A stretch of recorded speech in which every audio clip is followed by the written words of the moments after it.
kanyang mukha at likas na pagiging palakaibigan, agad na nagkaroon ng mga kaibigan. Sure naman, love mo. Subalit sinubok ang kanyang pakikisama sa iba't ibang ugali.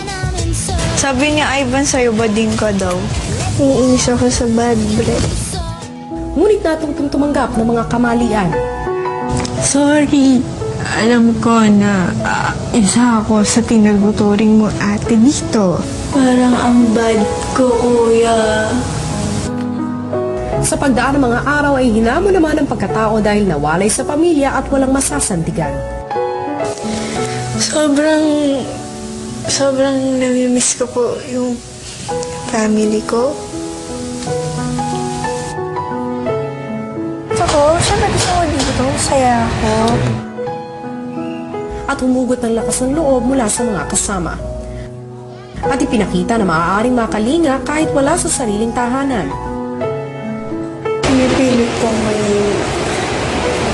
straw.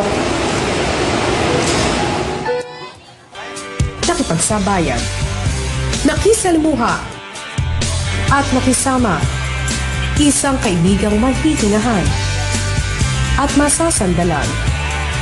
Ipagpatuloy mo lang ang pagiging masayahin sa kabila ng mga tunay na pagsusunod. Yan.